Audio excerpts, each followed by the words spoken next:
Greetings once again, my friends. And now that we've gotten the last episode review done for Batman by Telltale, it is time for a final review.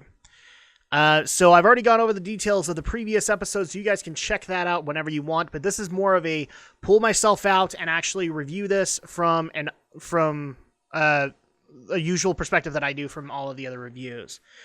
So all of the footage that you guys are used to, you guys can go check out the footage over on those videos. But I'm going to try and make this as quick as possible because that's what I'm going to try and do with these final reviews.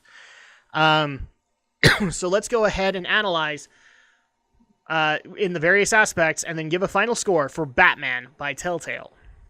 Starting with the story. You guys have seen the story get outlined throughout the various episodes, so I don't necessarily need to explain it that much, but here's what I'm going to do. I'm going to try and sum it up as best as I can.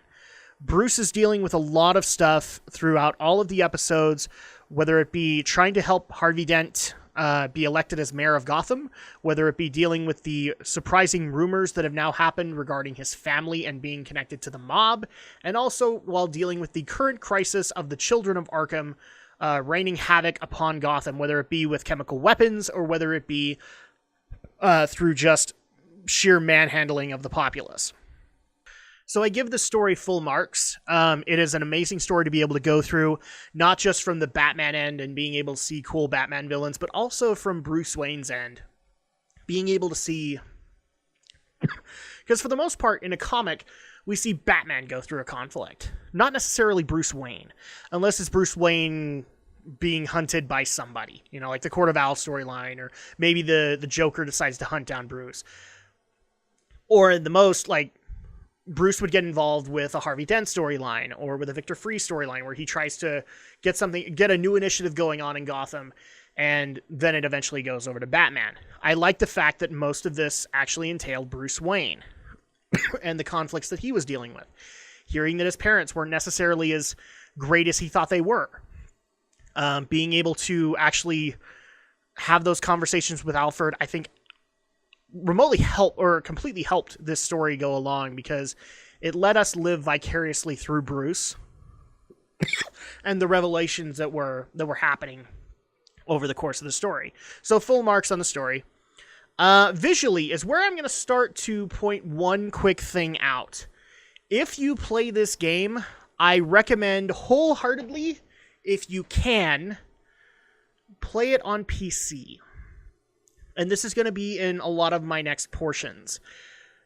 For this review, people might remember with the Drak tries, I went PC for that hour.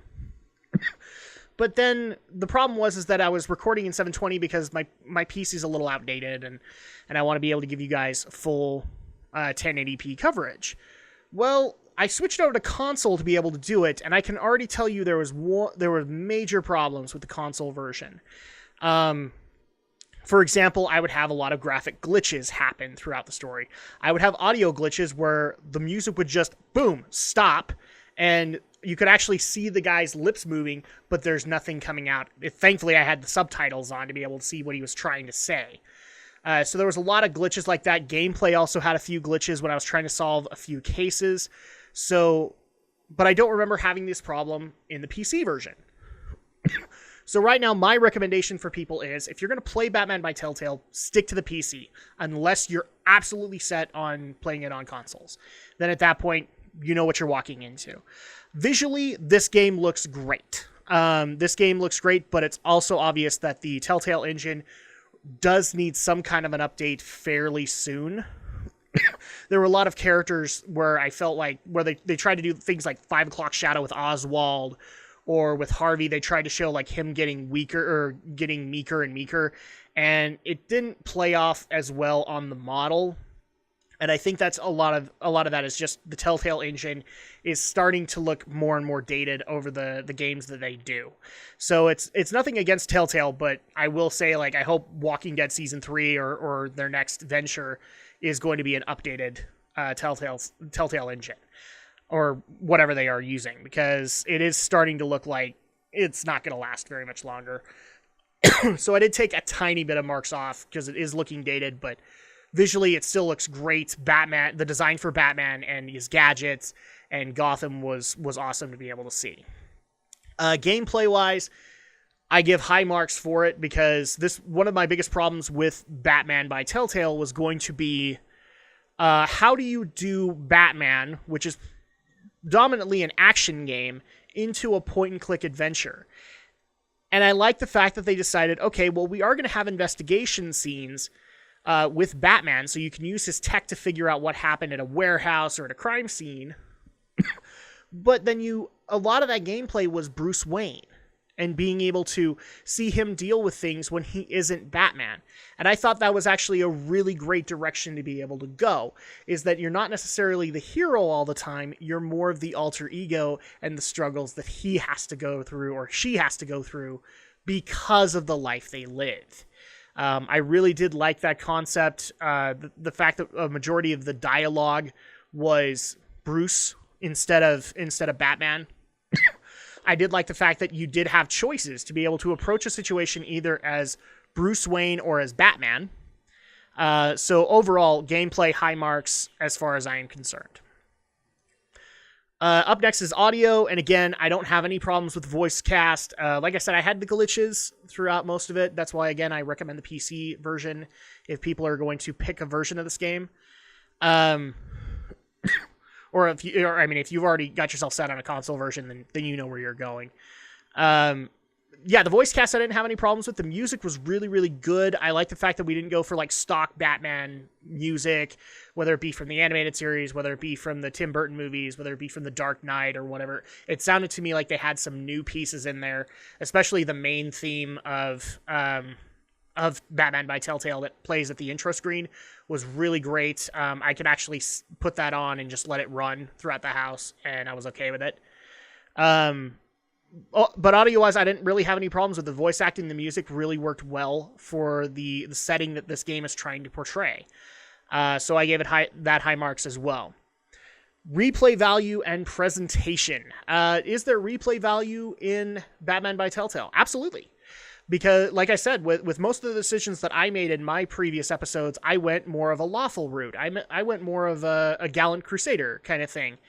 But you definitely have an option to be able to go back and play episode 1 as a total as a total douchebag. And that gives you a whole new story to be able to go through. I could also play it as, like, completely trying to have Selina for myself instead of letting Harvey have his day. You could totally do that.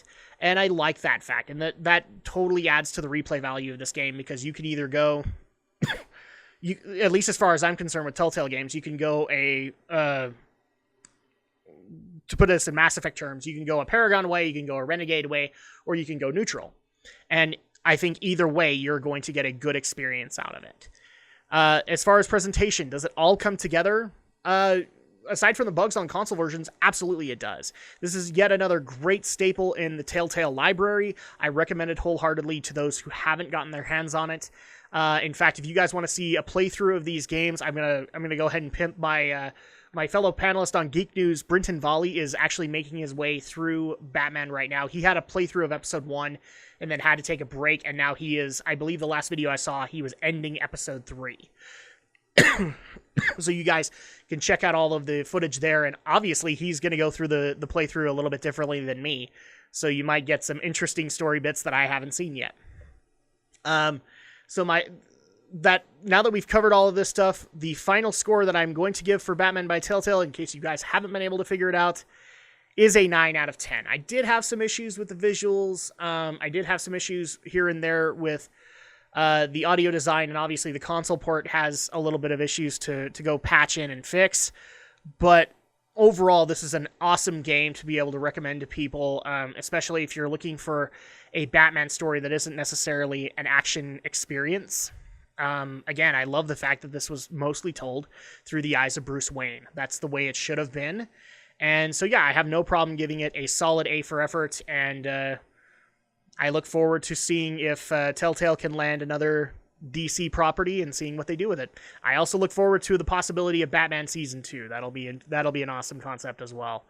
And that's going to go ahead and do it for my review, my final review of 2016 with Batman by Telltale. Thank you guys so much for sticking with me as I basically hammer these things out on a weekly basis to get caught up. And starting next week, we're going to go into the best and the worst of 2016. We'll see you guys then.